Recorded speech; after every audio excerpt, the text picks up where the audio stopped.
I see you again.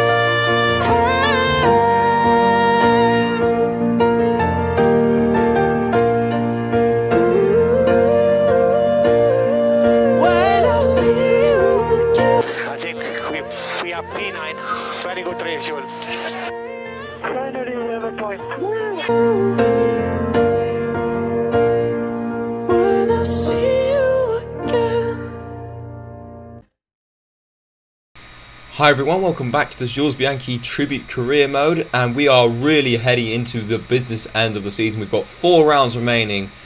I think if we're going to have a chance of this title this year, we're going to have to win 3 out of the 4 races, especially the final races. That is double points, remember. Because remember, in 2014, Abu Dhabi was double points. But for now, we've actually got a race in Russia, which is in 2014 was the first time we actually raced here in the in Russia and at the Sochi circuit, which is actually built at the same time as the Winter Olympics. It's based around the Winter Olympic Park.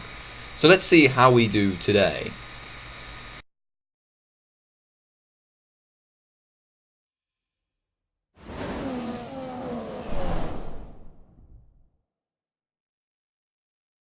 Welcome to the eye-catching Russian Grand Prix circuit of Sochi for today's Formula One race. This Hermann Tilke track will provide drivers with a stunning backdrop of the 2014 Winter Olympic Park, but they'll be more interested in their battles out on track. Let's look at the grid order for today's race while the cars make their final preparations. So in consecutive races we've been out-qualified by the Caterham of Kobayashi. This is what the top 10 looks like. Ferrari's getting involved with the Williams and the Red Bulls, but look at that, Hamilton's on third on the grid. Massa got on the front row. That is very helpful for us. Alright, so today I decided to take a little bit of a risk. I'm going to go onto the prime tyres to start the race, because I think this circuit's got quite a few good overtaking opportunities, and I think we can make best use of the prime tyres for this race compared with what we had in the past, for example in Hockenheim, etc. So let's see how we do. Okay, be wary of the cars ahead braking suddenly into one. We could ruin our race if we hit them. Good luck. The engineer gives us some good advice as we are underway in Russia. It's a very long main straight prior to the first real braking zone of this circuit. We've just gone past Kobayashi for 19th. We're possibly going to go down the inside into the heavy braking zone of turn number 2. Dive bombing several cars going into turn 2 there. Making contact, I think, with the Toro Rosso as well in the process. We've now moved up into 12th place. We head off into actually my favourite corner of the circuit, and that's the very long sweeping left-hander where you can easily make up some good time on this part of the circuit by running out wide and possibly overtaking the next car into the slow turn 4 right-hander. We're just at the end of the first sector now. We're caught up to Nico Hulkenberg, who's our next target. We've got good drive off turn 5. I think that's turn 5. This is turn 6 going through now. Slight kink right, but we've now gone down the inside of Hulkenberg into 11th place. And here is on board with Hulkenberg. This is how we got the move done. And as you can see there, we managed to do it very successfully. We're now onto the other main straight of the circuit. This is actually leading up to, this is actually where the DRS zone is. We're actually going to go down the inside of Fernando Alonso into the heavy braking right-hander. We were up into 10th place, into the points prior to the end of the first lap. That's very crucial for us. We aim to try and win this race, and also considering the fact we're on the prime tyres to start with the race, we've got several more laps that we can do on this set compared with all of the cars around us. As we come in now into the final 2 corners, we're right behind Kevin Magnussen. We're going to go down the inside of the McLaren into the final corner, which we have done so, and we're up into 9th place as we start lap number 2. And here's another angle of me overtaking Fernando Alonso into the heavy braking right-hander up into 10th place. And this is also another angle of how I overtook Magnussen into the final corner. As you see there, Magnussen leaving some room on the inside there for us to get through. We've now cut back to the live feed, and we've just gone into turn 5, I think. And that's a car that's just gone off there. And that means we've moved up another position up into 8th place. It turns out it was Daniel Ricciardo who was in the train in front of us. As you can see there, he just pulls off the circuit and with some sort of mechanical problem or something, but that means we don't have to pass him when we're moving up the field. We've now caught up to Jenson Button on lap number 3. We've now got the DRS in operation. We're right behind the McLaren. I think we could go for a move down the inside into the arguably the trickiest corner of the circle. We're able to make the move stick prior to the apex of the corner, which is absolutely fantastic. We're up into 7th. This is on board Jensen Button. This is how the move was done. As you can see, we were already well past him before the braking zone, and we were up into 7th. We're now 1 lap later at exactly the same spot, and we're right behind the Ferrari. Oh, not right behind the Ferrari of Kimi Räikkönen, but we're behind Kimi Räikkönen. We're not close enough to make a move into the slow right-hander. But it looks like we could possibly make a move going into the next corner, which we have done. We're going to go side by side with the Ferrari, possibly. No, he's managed to hold it around the outside. But then we're going to go down the inside into the left and right complex prior to the final 2 corners. We've made the move stick and we're up into 6th. This is on board Räikkönen.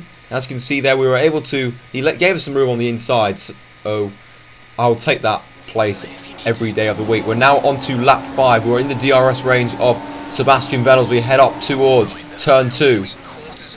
Braking at over 200 miles an hour there. We're right with the Red Bull as we come in towards turn 3. I think we possibly could make a move round the outside into the long sweeping left-hander, but I think we're a bit too far back. We've stayed on the outside though, so we can possibly get the inside line into turn 4, which we have done. We're now up into 5th place. It's a very good move for us to move up once again, move up the field. And this is on board with Vettel, and from his perspective, you can see there, we stay on the right hand side and are able to then take the inside line into and hit the apex first, and we're now up into 5th place. We've now caught up to the 2 Williams cars as we come into the final corner. We're going to go down the inside of Felipe Massa prior to the start of lap number 6. That might have been a poor move for us because of course now we're under threat from DRS plus the Mercedes power of the Williams. As you can see, Massa's going right around the outside of us, going into the small kink known as turn 1, and he's just pulling away from us because of his DRS combined with the Mercedes power. We've had a very good braking out of the 2nd corner though, and we're still right with the Williams as we come in towards the sweeping left-hander. Can we do the move that we did on Vettel the previous lap on Massa? But look at this, we're very close to Massa as we come into turn 4.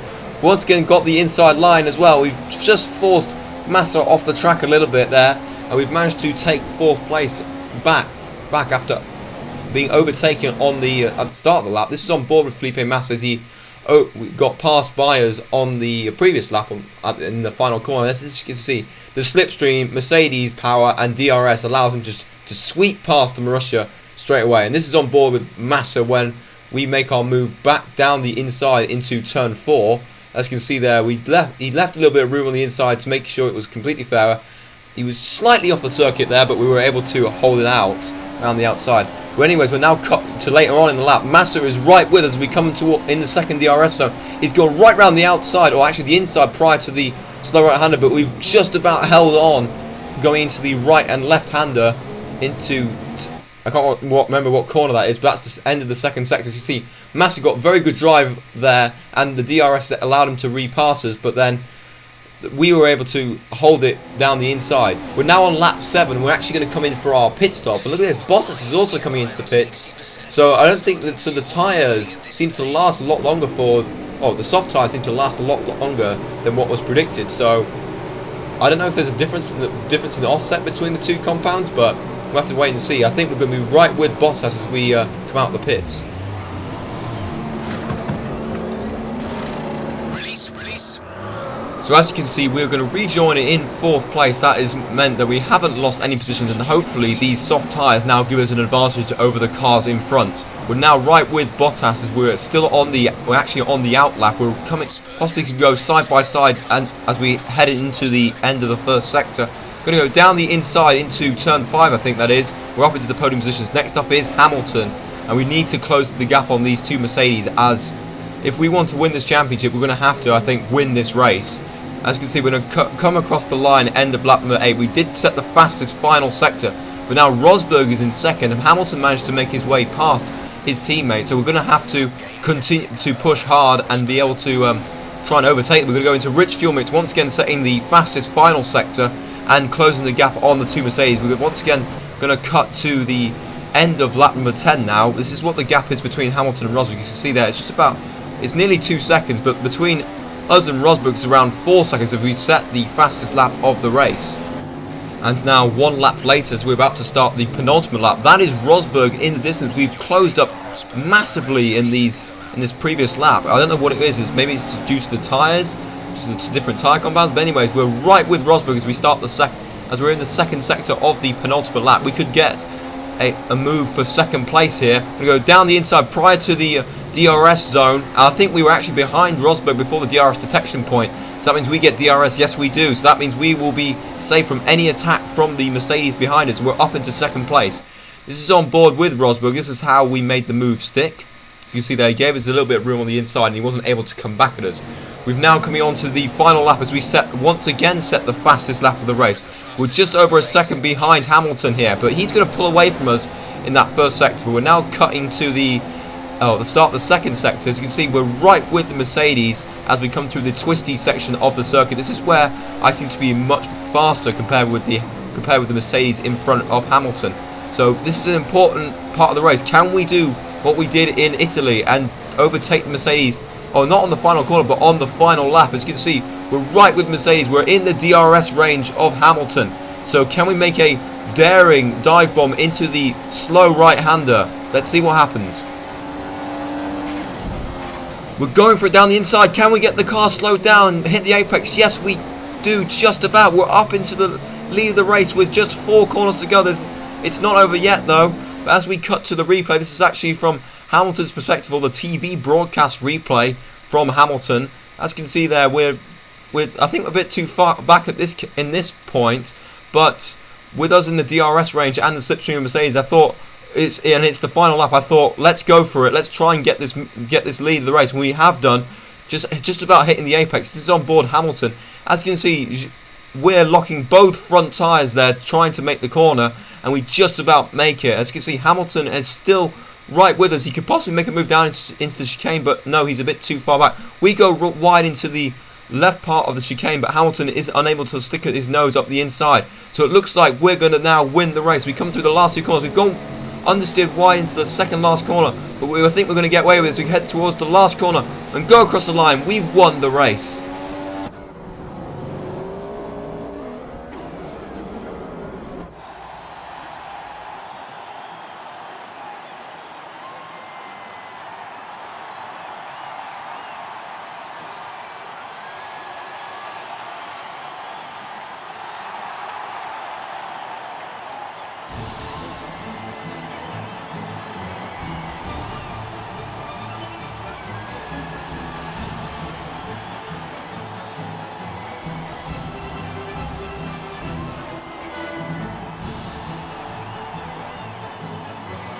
What a win by Jules Bianchi, a race win of epic proportions. The Frenchman has pulled off one of the shocks of the season, of any season.